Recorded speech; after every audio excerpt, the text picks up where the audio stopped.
চাকুরি বিধি লঙ্ঘন করে অন্তর্বর্তী সরকারের পদত্যাগ দাবিতে আওয়ামী লীগের লিফলেট বিতরণ করেছেন মুকিব মিয়া নামে শিক্ষা ক্যাডারের একজন কর্মকর্তা। অথচ বিগত ৩ মাসে একদিনও কলেজে যাননি তিনি, নেননি কোনো ক্লাসও।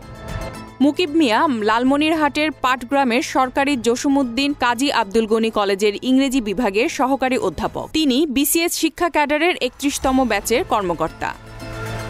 শনিবার সকালে জাতীয় প্রেসক্লাবের সামনে লিফলেট বিতরণ করেন তিনি। মুকিব মিয়া তার নিজের ফেসবুক প্রোফাইলে সেই ছবি ও গণমাধ্যমে প্রকাশিত এ সংক্রান্ত সংবাদ শেয়ারও করেছেন।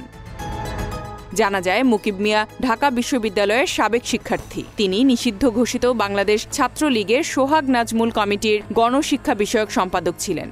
আওয়ামী লীগ সরকারের শাসন আমলে টানা ১০ বছর তিনি শিক্ষা মন্ত্রণালয়ের পরিদর্শন ও নিরীক্ষা অধিদপ্তরে কর্মরত ছিলেন। সে সময়ও তিনি নিয়মিত আওয়ামী লীগ, যুবলীগ, ছাত্রলীগের দলীয় কর্মসূচিতে অংশ নিতেন। তাছাড়া শিক্ষকদের ভয়ভীতি দেখিয়ে অর্থ আদায়ের অভিযোগও রয়েছে তার বিরুদ্ধে। এদিকে গত ২০ জানুয়ারি শিক্ষা মন্ত্রণালয়ের মাধ্যমিক ও উচ্চশিক্ষা বিভাগ মুকিব মিয়ার বিরুদ্ধে বিভাগীয় মামলা করেছে। কেন তাকে চাকরি থেকে বরখাস্ত করা হবে না তা ১০ দিনের মধ্যে জানাতে নোটিশও দেওয়া হয়েছে। আত্মপক্ষ সমর্থনে তিনি ব্যক্তিগত শুনানিতে ইচ্ছুক কিনা তাও জানতে চাওয়া হয়েছে। Z news, Dhaka.